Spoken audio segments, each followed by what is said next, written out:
Start sound camera action. मैं हूं जैन मदनी हुसैनी और आप देख रहे हैं सिटी न्यूज़ नेटवर्क का डिजिटल मीडिया।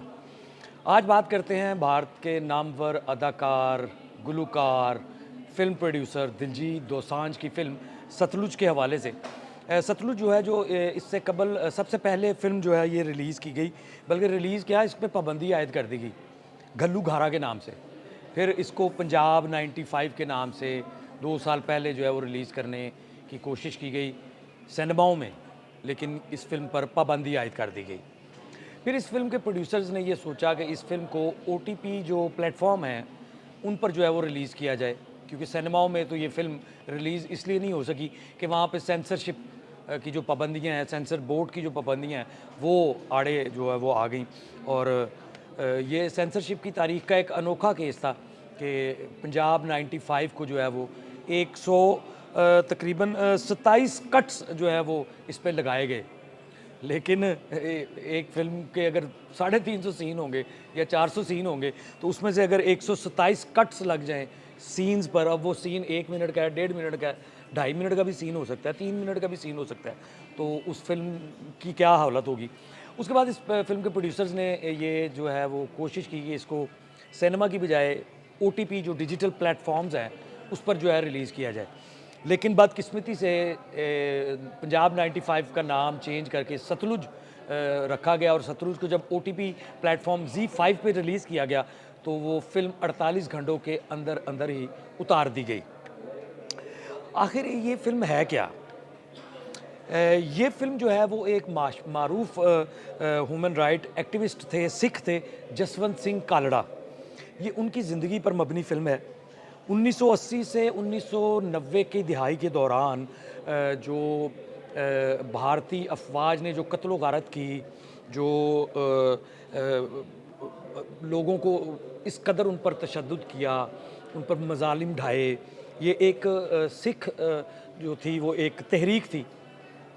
आज़ादी के नाम पर समझ लें आप, ह्यूमन राइट्स के नाम पर समझ लें आप, फिर एक उन मज़ालिम पर के मुख्तलिफ़ ग्रोह जो हैं, मुख्तलिफ़ ग्रुप्स जो हैं या मुख्तलिफ़ इदारे जो हैं वो सिख कम्युनिटी पर जो है वो तशद्दुद करते हैं, उन पर इतना जुल्म करते हैं कि वो बेचारे ये दुनिया ही छोड़ जाते हैं और बाद में उनको गुमनाम तरीके से जो है वो ज़मीन में दबा दिया जाता है। उसमें जो है वो मावरा अदालत कत्ल भी जो है वो दिखाए गए, और भी उसमें इस तरह का सीन्स शामिल हैं, इस तरह के वाक़यात शामिल हैं जो सच्चे वाक़यात हैं, जिसको जसवंत सिंह कालड़ा की ज़िंदगी से जो है वो रिलेट किया गया।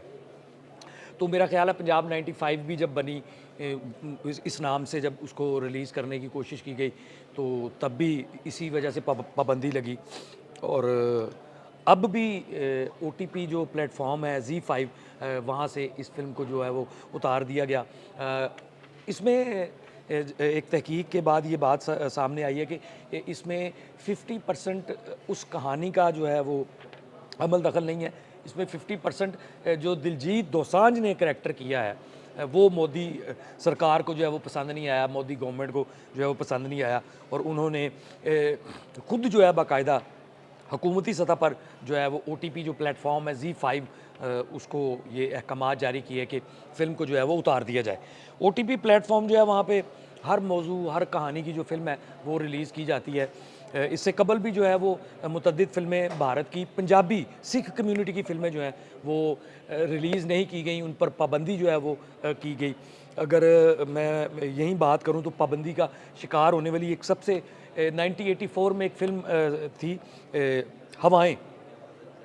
वो भी जो सिख कम्युनिटी के साथ दंगे हुए थे उनकी कहानी पर मबनी फ़िल्म थी, जिसको जो है वो सेंसर बोर्ड ने जो है वो बैन कर दिया। 2004 में एक फ़िल्म रिलीज़ होना थी ब्लैक फ्राइडे के नाम से, बम्बई धमाकों पर जो है ये मबनी फ़िल्म थी, और इसको 2007 में रिलीज़ होना था, लेकिन 2004 में सॉरी रिलीज़ होना था, लेकिन ये 2007 में रिलीज़ हुई। अब मैं इसकी आपको वजह बताऊँ, 2004 में जब इसको रिलीज़ होना था तो इसमें जो है वो कुछ लोग, कुछ ग्रोह, कुछ NGOs, कुछ इदारे जो हैं वो अदालत चले गए, और फिर अदालत ने जो है वो फ़ैसला किया और 2007 में फिर इस फ़िल्म को रिलीज़ करने के अहकामात जारी किए गए। लेकिन 2004 में जब ये फ़िल्म रिलीज़ होनी थी तो इस फ़िल्म पर जो है वो पाबंदी आयद कर दी गई थी। इसी तरह एक फ़िल्म द मास्टरमाइंड, ये भी एक सिख कम्युनिटी की फ़िल्म थी, द मास्टरमाइंड जिंदा ते सुखा। ये फ़िल्म जो थी इस पर भी पाबंदी आयद की गई। ये भारतीय फ़ौज के कुछ चीफ़ थे, जनरल विद्या, उनको कत्ल किया गया था और उनको जो कत्ल किया था वो 2 सिखों ने किया था, जिनका एक का नाम हरजिंदर सिंह जिंदा और दूसरे का नाम सुखदीप सिंह सुखा था। और इस फ़िल्म पर भी जो है वो पाबंदी आयद कर दी गई। और इस फ़िल्म का जिस तरह टाइटल है द मास्टरमाइंड जिंदा ते सुखा।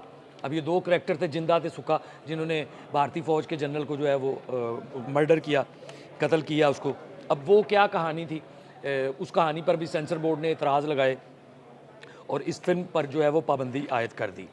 इसी तरह 2016 में एक फ़िल्म थी उड़ता पंजाब, उस पर भी जो है वो सेंसर बोर्ड ने एतराज़ लगाया, क्योंकि वो सिख कम्युनिटी की फ़िल्म थी और सिख कम्युनिटी की फ़िल्म जो है इस पर इतने एतराज़ लगे कि मामला अदालत तक चला गया। मामला अदालत तक गया, सेंसर बोर्ड ने उसको रिव्यू किया, दोबारा से रिव्यू किया, फुल बोर्ड हुआ। फुल बोर्ड होने के बाद 89 कट्स 89 कट्स जो हैं वो लगाए गए और अदालत में फिर ये केस चलता रहा। 2016 की बजाय ये कई सालों बाद रिलीज़ हुई और वो भी बॉम्बे की एक अदालत थी, उन्होंने ये फ़ैसला दिया कि इस फ़िल्म को सिर्फ एक कट जो है वो इसका किया जाए, और उसके बाद जो है वो इसको रिलीज़ करने के अहकामात जो हैं वो जारी किए गए। इसी तरह एक फ़िल्म थी लिपस्टिक अंडर माई बुर्का।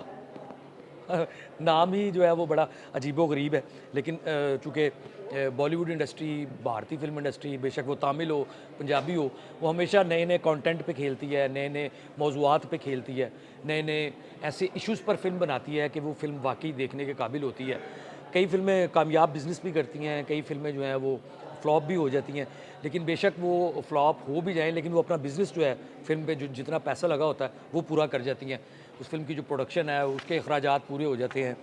और वैसे भी वहाँ पे कॉपीराइट एक्ट्स ऐसे हैं, वहाँ पे अगर फ़िल्म का कोई डायलॉग है, वो भी किसी ने चोरी कर लिया, तो उसका भी एक कॉपीराइट है। म्यूज़िक का कॉपीराइट है। उसके अलावा जो है वो काफ़ी वहाँ पे इस तरह के इदारे हैं जो कि उस फ़िल्म के हवाले से, उस फ़िल्म के गाने के हवाले से जो है वो जो है वो चोरी नहीं होने देते, नकल नहीं कोई कर सकता।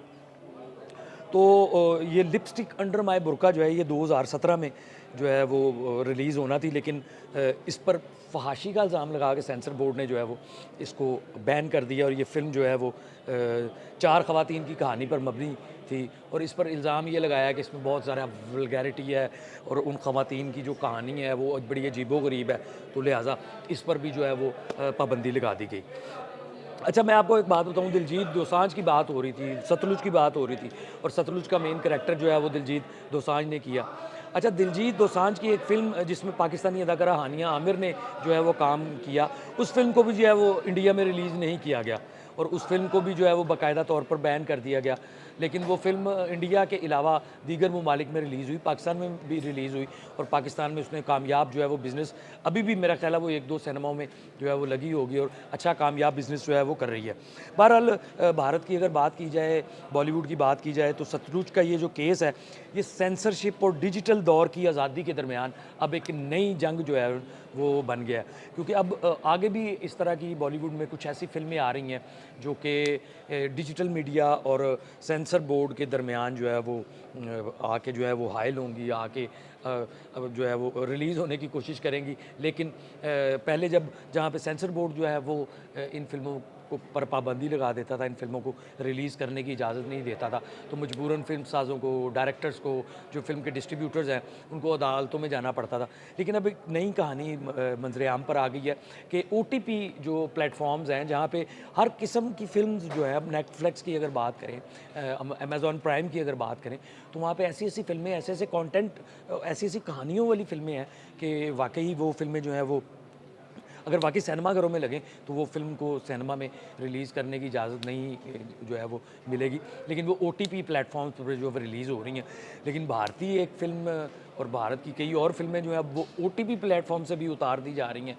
अब ये मोदी से हुकूमत जो है ये क्या चाह रही है, ये अपनी जो सेंसर पॉलिसी है उसको किस तरह का देख रही हैं, और वो क्या इतनी तंग आ गई हैं, या उनको फ़िल्मों के मौज़ूआत या फ़िल्मों की कहानियाँ इस तरह लग गई हैं, वो बुखला गए हैं कि उनको समझ नहीं आ रही कि ये जो इनकी तहरीकें हैं, जो मुख्तलिफ़ कम्यूनिटी भारत के ख़िलाफ़ जो है वो खड़े हो रहे हैं, भारतीय हुकूमत के ख़िलाफ़ खड़े हो रहे हैं, मोदी हुकूमत के ख़िलाफ़ ख़त्म जो है वो खड़े हो रहे हैं, तो वो उनको बर्दाश्त नहीं हो रहा कि वो OTP प्लेटफ़ॉर्म से भी जो है वो फ़िल्में उतार रहे हैं। यानी कि ये तो एक साफ़ सी बात है कि कोई एक वीडियो गेम अगर आप किसी वेबसाइट पे अपलोड बना के करते हैं, तो वो जिस वेबसाइट जिस हुकूमत की होगी, या जिस हुकूमत के किसी शहरी ने बनाई होगी, तो वो अगर वो वीडियो गेम उसको पसंद नहीं आई, तो वो उसको कहेंगे कि ये इसको उतार दें। कोई बच्चा जो है ये वीडियो गेम नहीं खेलेगा। तो इसी तरह फ़िल्म बैन जो है वो अब ऐसी फ़िल्में भी जो है वो OTP प्लेटफ़ॉर्म से नहीं देख सकेंगे, जो कि वहाँ की हुकूमत जो है उनको वो फ़िल्म पसंद ना आए, या उस फ़िल्म की कहानी जो है वो पसंद ना आए। बहरहाल ये अब एक नई जंग जो है उसका आगाज़ हो गया है। डिजिटल मीडिया पर भी पाबंदियाँ जो हैं वो अब लगना शुरू हो गई हैं।